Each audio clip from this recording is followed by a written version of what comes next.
오늘은 이 마태복음 13장 말씀 천국에 대한 그 비유 중에 두 번째 말씀인 곡식과 가라지에 대한 그 비유의 말씀을 좀 여러분들과 나누려고 합니다.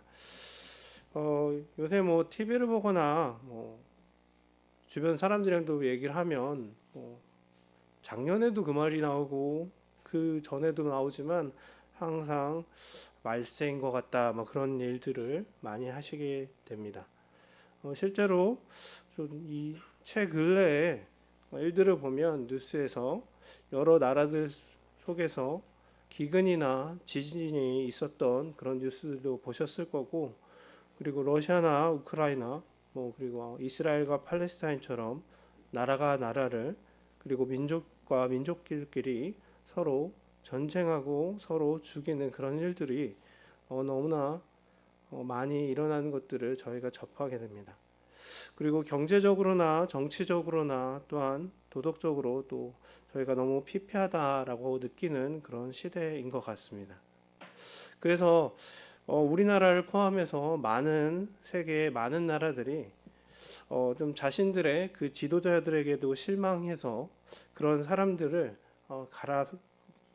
교체하고 새로운 지도자를 세우면 좀 더 나아질까 생각하고, 또한 그렇게 실행한 나라들도 있었지만 그것들도 그렇게 오래가지 않는 것들도 저희가 보게 됩니다.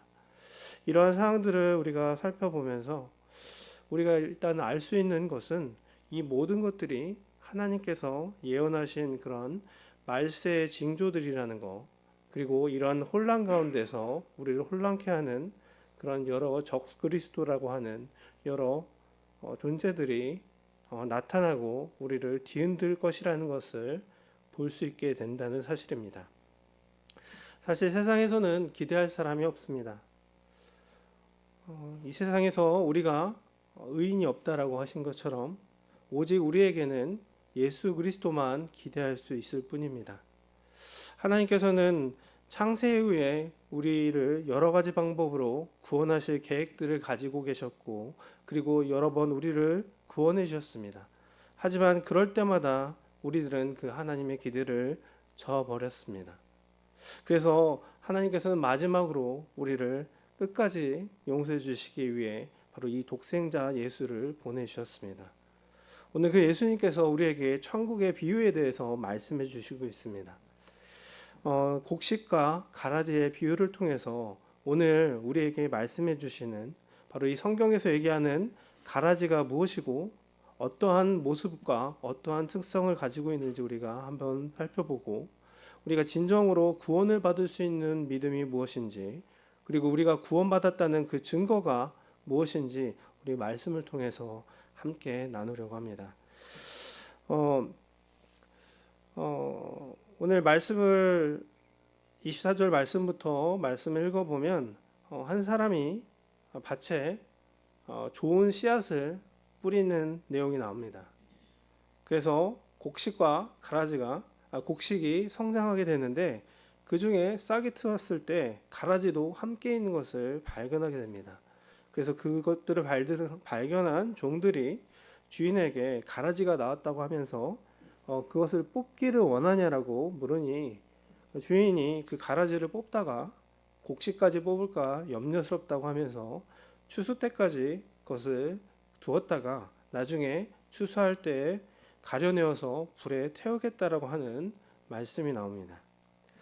이 비유에 대해서 오늘 아직 말씀을 읽지는 않았지만 이 뒤에 있는 말씀에 그 가라지의 비유를 설명해 주신 내용을 주님께서 말씀해 주신 내용에 보면, 씨앗을 뿌리는 자는 인자 바로 예수님이시고, 그리고 좋은 곡식은 이 천국의 아들들을 가리킨다라고 하셨고, 가라지는 사단의 아들들이고, 그 가라지를 뿌린 원수는 바로 이 악한 마귀라고 말씀해 주셨습니다. 그렇다면 우리가 그 가라지가 어떤 모습인지 한번 말씀을 좀 살펴보면, 이 말씀의 배경이 되는 이스라엘에는 이스라엘에서 보여지는 그 가라지의 그 모습을 보면 보리와 밀이랑 굉장히 흡사하게 생긴 모습을 가지고 있습니다. 그래서 겉으로 보기에는 볼이나 밀과 똑같이 생겨보고 전혀 차이가 보이지 않는다고 합니다. 그런데 분명 그것들이 성장했을 때 그 안에는 알맹이, 그 곡식의 그 열매가 없다는 것입니다. 그래서 오늘 성경에서 말하는 이 가라지, 그리고 이 가라지와 같은 사람은 바로 겉으로는 그리스도인 같아 보이지만 실제로는 거듭나지 않은 사람을 가리키는 것입니다. 즉 어떤 사람은 겉으로는 잘 드러나지 않지만 구원받은 사람이 있고, 또 어떤 사람은 말씀을 늘 줄줄 외우고 정말 신실하듯 기도를 열심히 하고 그리고 헌신하는 것처럼 보이지만 거듭나지 않은 사람이 있다는 것입니다. 그래서 만일 지금 이 자리에 예수님께서 지금 당장 오신다고 했을 때 여기에 계시는 그 모든 우리 성도분들이 천국에 올라갈 수 있어야 할 텐데, 그런데 그 하늘나라에 올라가지 못하고 남아 있는 사람들도 있을 수 있다는 것입니다. 만약에 그렇게 정말 된다면 정말 슬프고 큰 비극이 것입니다. 그런데 우리가 이렇게 거듭난 자와 거듭나지 않은 자, 더 풀어서 얘기하면 구원받은 사람이 구원받지 않은 사람과 좀 차이점이 있다면 참 좋겠는데, 뭐 예를 들어서 구원을 받은 사람이라면 이마에 점이 찍힌다든지, 뭐 아니면 얼굴색이 변한다든지, 그렇게 우리가 구별할 수 있는 게 있다면 참 좋겠지만 어느 것이 알곡이고 어느 것이 가라지인지, 거듭난지 거듭나지 않은지 우리가 알 수 있는 방법이 없다는 것입니다. 그래서 가라지는 우리가 아는 곳, 우리가 알지 못하는 곳곳에 같이 함께 거하고 있습니다. 그럴 때 우리 스스로가 먼저 우리가 구원받았는지 안 받았는지 판단하는 방법에 대해서 하나님께서 말씀을 주신 게 있습니다. 고린도후서 13장 5절 말씀 좀 한번 같이 읽어보도록 하겠습니다. 너희는 믿음 안에 있는가? 너희 자신을 시험하고 너희 자신을 확증하라. 예수 그리스도께서 너희 안에 계신 줄을 너희가 스스로 알지 못하느냐? 그렇지 않으면 너희는 버림받은 자니라. 아멘.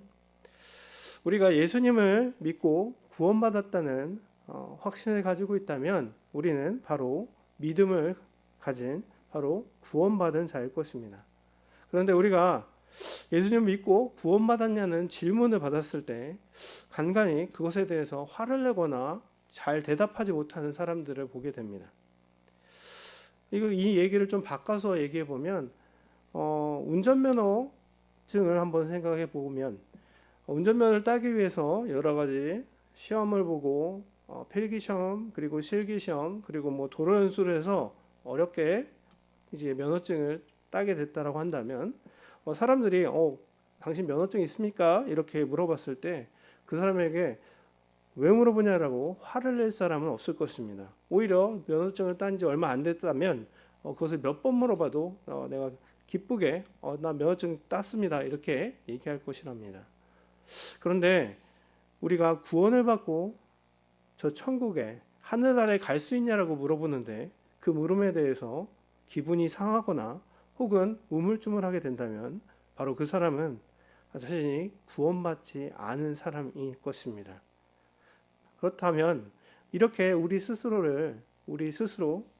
자신에 대해서 질문해보고 그리고 우리 주위의 사람들에게 구원받은지에 대해 질문했을 때 우리가 만일 우리 스스로 내가 명백히 구원받았다라는 대답을 하지 못한다면, 우리가 그렇게 구원받지 못했다라고 생각한다면 우리는 스스로 우리가 구원받지 못했다는 것을 밝히고 도움을 오히려 청해야 할 것입니다.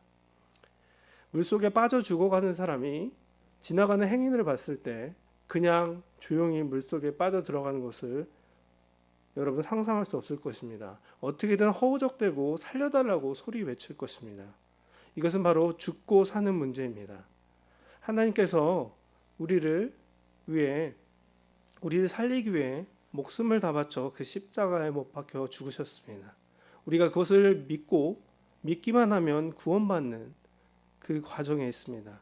하지만 그것을 그냥 안일하게 넘긴다는 것, 그것은 바로 구원받지 못한 모습일 것입니다. 우리가 만약에 그런 모습을 가지고 있다면 어떻게든 주님께 부르짖고 우리를 구원해 달라고, 그리고 우리 주변에 믿는 사람들에게 손을 뻗쳐야 할 것입니다. 그러나 오늘 이 말씀에서 얘기하는 곡식과 가라지는 너무나 같아 보여서 겉으로 구별할 수 없다라고 했습니다. 사실 그 예수님의 12제자 가운데서도 하나는 가짜였습니다. 우리 주변에 거짓 목자나 혹은 거짓 인도자, 그리고 거짓 그리스도인, 거짓 전도자들이 수많은 사람들을 미혹하고 잘못된 곳으로 우리를 인도했습니다. 오늘 이에 대해서 이 가라지의 비유에 대해서 예수님께서 설명해 주신 내용이 마태복음 13장 36절에서 40절 말씀에 있습니다. 우리 이 말씀은 우리 같이 교독해서 말씀 읽도록 하겠습니다. 이에 예수께서 무리를 떠나사 집에 들어가시니 제자들이 나와 이르되 밭의 가라지의 비유를 우리에게 설명하여 주소서. 밭은 세상이요 좋은 씨는 천국의 아들들이요 가라지는 악한 자의 아들들이요. 가라지를 뿌린 원수는 마귀요 추수꾼은 세상 끝이요 추수꾼은 천사들이니. 그런즉 가라지를 거두어 불에 사르는 것 같이 세상 끝에도 그러하리라. 아멘. 40절까지 읽겠습니다. 예, 이렇게 주님은 오늘 이 말씀 그대로 지금도 세상 곳곳에 이 복음의 씨를 뿌리고 계십니다. 그리고 이 주님은 그 가라지와 같은 거짓 그리스도인들이 있다는 것을 알지만 그것을 그대로 두신다라고 하셨습니다. 하지만 그것으로 끝난 것이 아니라 세상 끝날 바로 심판의 날 때에 곡식과 가라지를 가려내신다라고 말씀해 주셨습니다. 그렇다면 가라지를 뿌리는 그 원수인 사단은 왜 곡식에 그 가라지를 뿌릴까요? 바로 그 이유는 곡식이 자라는 것을 방해하기 위해서, 그리고 많은 사람들로 하여금 자신이 곡식인 것처럼 행동하게 하기 위해서입니다. 저는 우리 모두가 곡식이 되어 저 천국에 올라갔으면 좋겠습니다. 우리 중에 아무도 가라지가 없기를 정말 진심으로 기도합니다. 그렇다면 우리가 이 가라지를 판명하는 방법이 있을 텐데 우리가 어떻게 자신이 가라지인지 혹은 어떤 다른 이가 가라지인지 알 수 있을지에 대해서, 가라지는 아까 설명한 대로 뿌리부터 시작해서 줄기도 그리고 잎사귀도 곡식과 전혀 구분이 가지 않는다라고 했습니다. 그런데 한 가지 방법이 있다고 이야기합니다. 바로 그 열매는 분명히 다르다라고 말씀하고 있습니다. 성경에는 좋은 나무가 못된 열매를 맺을 수 없고 못된 나무가 좋은 열매를 맺을 수 없다라고 했습니다.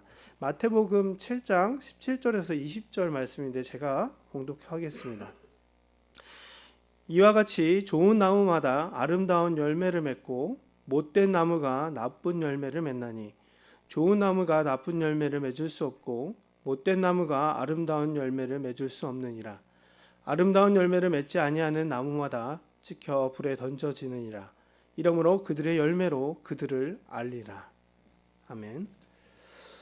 오늘 이 말씀대로 우리가 가라지를 구별하는 분명한 방법은 바로 그가 어떤 열매를 맺고 있는가를 보면 알 수 있다는 것입니다. 그가 가라지인지 아닌지는 바로 그가 행하는 그 결과, 바로 그 열매를 통해서 판명할 수 있다는 것입니다. 성령의 열매를 맺는 사람은 진짜입니다. 우리가 바람이 불 때 그 바람이 어디로 불고 또 어디로 가는지 잘 알 수 없지만 나뭇가지가 흔들리는 것을 보면 그 바람이 어떻게 흔들리고 있는지를 알 수 있습니다. 즉, 그 결과를 우리가 보고 알 수 있듯이 우리 믿는 자도 바로 그 성령의 역사하심을 보고 그 열매를 보고 그가 가라지인지 아니면 곡식인지 판명할 수 있다는 것입니다. 주님께서는 오늘 비유로서 밭에는 분명히 곡식과 가라지가 함께 자라게 하신다라고 하셨습니다. 우리 중에서도 그러합니다. 우리가 보기에 정말 그리스도인처럼 생겼고 신실하고 동안 은혜로운 사람처럼 정말 이러한 사람이 없다라고 할 수 있는 그런 그리스도인도 있을 수 있지만 그 안에 생명이 없는 자도 있을 수 있다는 것입니다. 우리 스스로를 냉정하게 살펴보시고 그리고 조금이라도 우리 스스로 그것이 의심스럽다라면 바로 지금 하나님께 도움을 청해야 할 것입니다. 아직 우리에게는 기회가 있습니다. 아직 끝이 오기 전에 우리가 정말 예수님을 믿는지 그리고 주님이 오시는 그 하늘나라에 우리가 갈 수 있는지 우리 스스로를 점검하고 우리 이웃들을 살펴보시기 바랍니다. 만약 우리가 갈 수 없다면 도움을 구하는 것이 정말 현명하고 그리고 정직한 올바른 행동일 것입니다. 주님께서 우리에게 마지막 날에 오셔서 내가 너희를 도무지 알지 못한다라고 하신다면 그것이야말로 정말 큰 비극이 아닐 수 없을 것입니다. 성령이 우리를 하나님의 자녀인 것으로 증명합니다. 우리 안에 성령이 거하고 있는지 우리 스스로를 진단하시면서 만약에 우리가 그렇지 않다면 우리 영혼의 문제를 위해서 우리가 지금 당장 기도하시기 바랍니다. 그리고 우리 안에 뜨거운 성령이 존재한다면 바로 우리를 통해서 역사하시고 그리고 그 열매 맺는 그런 결과들이 이 교회에 충만할 것입니다.